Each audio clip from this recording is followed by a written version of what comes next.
Coming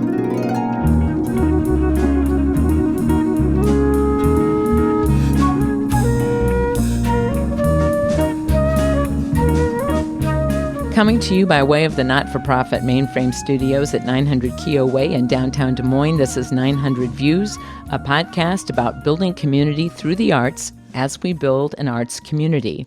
And welcome to part 2 of an interview with Siobhan Spain, Executive Director of Mainframe Studios, because we're focusing in particular around how we build that arts community now that we're working more virtually than ever before. And last episode, we visited a lot about the resources that are available and Siobhan's own personal experiences with COVID-19. It hit her family, her household directly. She's recovering and doing quite a little bit of work on behalf of Mainframe artists and all folks in the arts in our greater Des Moines metro. So Siobhan, tell me a little bit about what you're seeing as these artists are trying to navigate kind of potentially new business models. We touched a lot last time on some of the emergency relief resources available, but this virtual world maybe has its implications beyond this period. And so what are you seeing as some of the shifts people are making? Well, I think like a lot of us, the first phase of the shift is adjusting to a new world everywhere we look. So, like, for instance, I'm in my television room at home while my daughter plays outside and rides her bike. You know, they're out of school. And how do you keep a job and your work going no matter who you are, given the reality that, one, anybody with kids are severely impacted just schedule-wise. So it's been really interesting to navigate that and just reassess how to do work, when to do work, and navigating the schedule within the house is so much more important than it used to be. We used to have so much more freedom, not just to be around each other, but just to be able to do what we want when we want to. So I think a lot of our artists, a good portion of them, are adjusting to that first. And I found a lot of us were just figuring it out. And now I think I'm finding that now adjusting to, like, now we have the schedule down a little bit more. How do we get back to work and be efficient as we can when we're at work? You know, obviously, so much more has gone online. Any meeting you have has to be online. Just the webinar through the Iowa Arts Council, the Zoom meetings, our board meetings are going online. We're trying to navigate just through email and text a lot more. I can't just go visit and talk with an artist in their studio like I used to. Hopefully we'll get back to that for a little bit, like at least social distancing, but even people are afraid of that for the most part, especially me, since I've been very directly impacted. I just am so aware of keeping distance, self-isolating in that true sense of it. So one of the things I was wondering about is, you have a mix of artists there at Mainframe, some of whom actually really functioned with their studios as kind of their point of sale.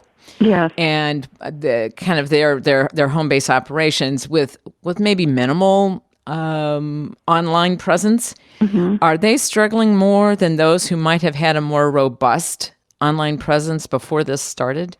Absolutely. I think it's really testing people that do not have an online presence. It tests people who do. And so if you think about somebody that really is more on the tactile, in-person relationships, the workshops, there's just no workshops. And people aren't used to paying for workshops online, you know, even if they're virtual. So I think I'm hoping that will shift and that people will be able to get supplies at home and do a virtual painting class, for instance. I think that would be really therapeutic for people and a lot of fun.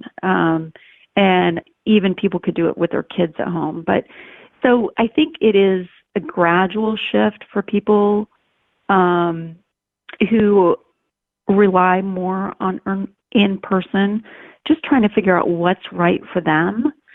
And I think those are the people that are having anxiety attacks that, depend on their studio practice for their livelihood. This is huge for them. And it's heartbreaking, but we'll get through it.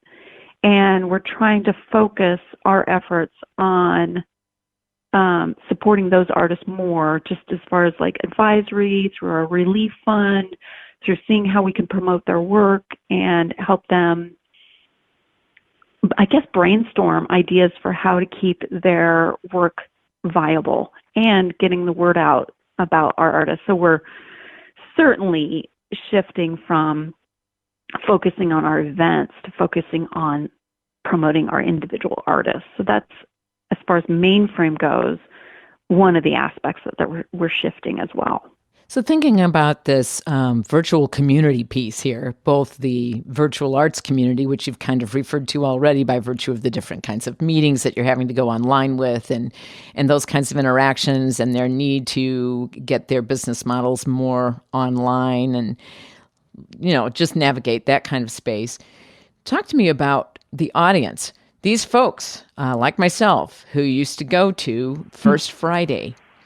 I know I have some friends who are starting to host concerts online. Home Ditties moved online. Des Moines Music Coalition has some hip-hop classes online. But what about this in particular, maybe the visual arts, theater arts? What are you seeing or what are you hoping for as you're doing your brainstorming of how audience can still exist and interact and be engaged in these worlds? Like I said, I guess we're seeing music start to take advantage, but I'm not so sure we're seeing some of the other arts communities doing the same thing as aggressively, perhaps. Yeah. Well, I think that it is happening, but maybe at a slower pace. Before I contracted COVID, we have this great intern, Sabrina Carper, who's with Grandview University. We started getting video equipment and wanting to start interviewing artists because I think video is such a powerful tool these days. And kind of doing studio visits with our artists so our audience can still see what their favorite artists are up to, keep them on top of mind in their practice, and keeping that relationship going even though it's not in person anymore. So I see that as something that we will be doing as Mainframe, the organization, is trying to do more videos and interactions with the artists. I think artists individually are thinking of different ways to stay active online and build their audience, or I guess at least keep their audience very active. It's more personalized. It's very interesting how we used to take so much for granted. We'll just take for granted that people will come by and stop in on any random day, not just First Fridays. But now it really takes a concerted effort, because even though video and online presence is great, you still have to fight for that attention a little differently than in person and those organic meetings. Because, when we first started Mainframe, people are like, oh, it's hard to quantify, how this is going to impact your community, because there'll be these chance meetings, these collaborations. That's kind of what I'm a little afraid of losing, because you can't predict, where videos you are being very intentional and it's kind of prescribed, where if you have these interactions during First Friday or maybe in the hallway between artists, it's the unpredictability, the organic relationship and conversation developments that, one, I think artists are missing and will look forward to, but we have to make an effort to continue the conversation in one form or another until we can get back to that. So I think it's a challenge. I think it is, I hope, I'm kind of an optimistic person. I hope it's going to pay off for us in the long run, is to consider how we alter the way we see each other and interact with each other and put ourselves out there. I'm very, it seems odd to say, I'm kind of excited to see what comes of it long term. And not that I don't miss our First Fridays and all that energy that comes in the building with it. I just absolutely love it. I'm curious to see what will come out of it in the long run. Well, if you were going to be a prognosticator here for a moment, nobody's going to hold you to it. But what do you see as the kind of more, if not permanent, more dominant changes that might start to occur over time, assuming that, things, and I'm pretty sure it's safe to say, things aren't going to get back to normal in the next 4 weeks? No, and I think that's what I try to convey. It's like, this is long term. So let's just imagine that basically social distancing is not something we need to do anymore. You still have to contend with the factor that people won't feel comfortable, even if it is okay. So I think we're really in it for the long term, and we have to think that way. So I think, unfortunately, this will be a challenge for some artists to either step up their game or maybe get out of the game. It will be a natural selection, I guess, in some ways. I think people that are able to have multiple ways of selling their work are by far safer. Naughty Nail, who was in our building and we incubated, and she's in the Valley Junction now with her own storefront. If you think about all the avenues that she had workshops, she had online sales, she had custom options, she had do-it-yourself kits that you could bring home. So just think of all those different avenues that provided income-generating possibilities. Now, she just happened to be a very savvy business person as well. And so not every artist should be expected to be a savvy business person. If I had my way, and this is how Mainframe kind of functions, it's like, just do the work that you're in the way you need to.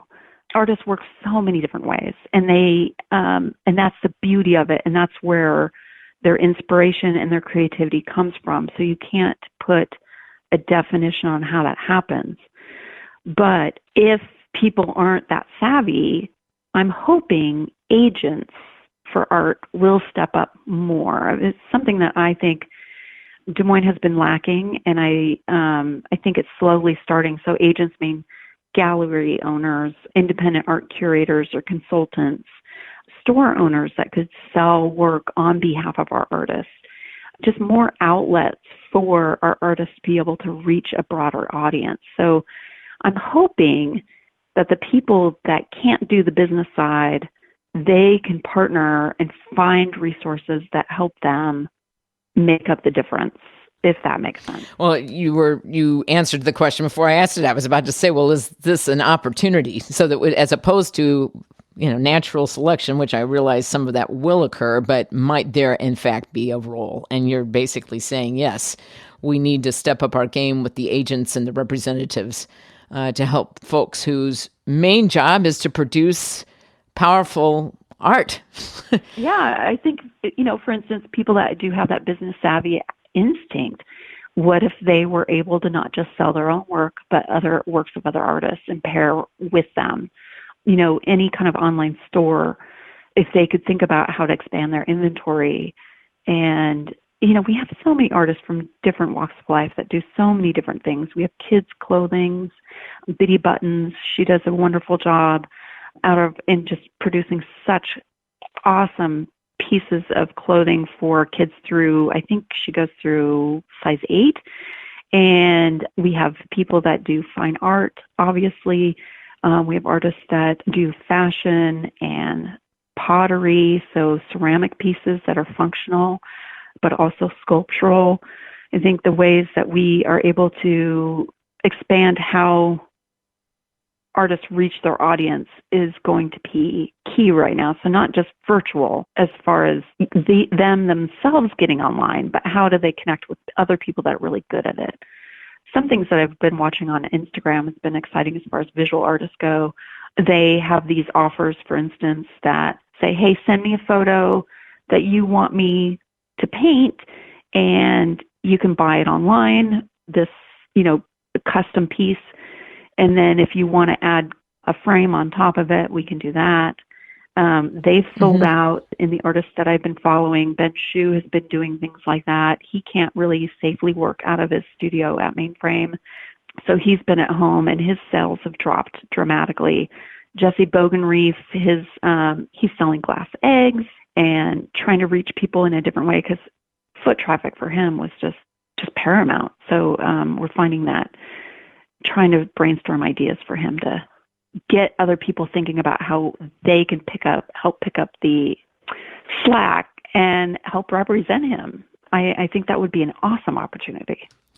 Well, I know we got to get wrapped up here, but I cannot help asking kind of a really super big picture question, because you're such an idea person and an optimist.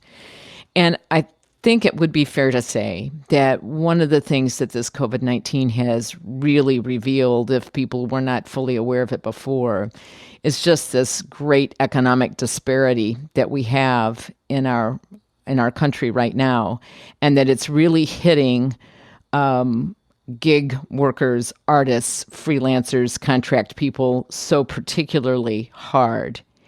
And I'm wondering what you see at as the potential for a back end, for this to become a game changer at the back end in terms of trying to level that playing field more. I think that's a really great question. I mean, there's disparities in so many different ways in our country, but speaking specifically of these independent creatives that we're talking about, I think an awareness on a federal level, state level, county level of how much these people contribute to our economy, and hopefully getting programs in place that safeguard them and boost them as much, because you see so many programs out there for bigger corporations and these people creating jobs. I'm like, well, these people are creating jobs like 100%, if you want to go by percentages, even though it's an individual, multiply that by millions. And I just think that they've been completely underserved as far as federal and state programs. And I think of how much people are stepping up to help keep them in place and supportive during this particular time. I'm really hoping some form stays intact long term for these people, and that they have safety nets that other people have and kind of take for granted. People that, I'm lucky to still be on salary right now. I don't think people that don't have a salary, as much as we can challenge ourselves to relate to people that don't operate that way, I think will do us, our country and our economy, such a favor in the long term. And I'm hoping that that's what's happening on a government level. Me too. And I do want to mention that at that webinar from the Iowa Department of Cultural Affairs that you and I both participated in, got to listen in, Sally Dix of Bravo said that the arts are so important for economic development and resiliency. And I believe this part's a direct quote, that the arts will be the backbone of whatever recovery comes through. Yeah, because, I was thinking to be creative is a safety net, because in our changing economy, to be able to be resourceful, and there's studies out there to say, tap into your creativity for job security. And I think if we can bridge that gap, like you said, would be ideal. There's just so much to do and so much to impact and get the word out there, just how much our creative community matters, and hoping that people reach out how they can.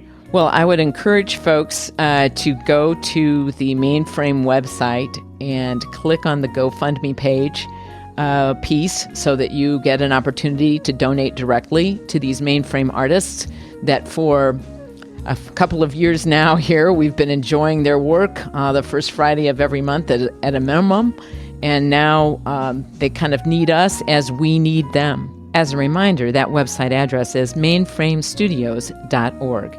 So please do that if you will, and we'll be back with new episodes of 900 Views podcast in the near future. And I've been meaning to mention that there are some great resources out there. We've talked about the Iowa Department of Cultural Affairs, Iowa Workforce Development, but also Culture Buzz and Art Beacon are doing some wonderful things in terms of bringing resources together and also promoting some of the different activities that are happening in the virtual world. Thank you for listening. Thank you, Alex Cooney, for recording this. Siobhan Spain, thank you so much for the great contributions that you and Justin Mandelbaum and others have been making to the arts community to keep things moving forward. Thank you, Pat. This is 900 Views Podcast. I'm your host, Pat Bodie. Thanks for joining us.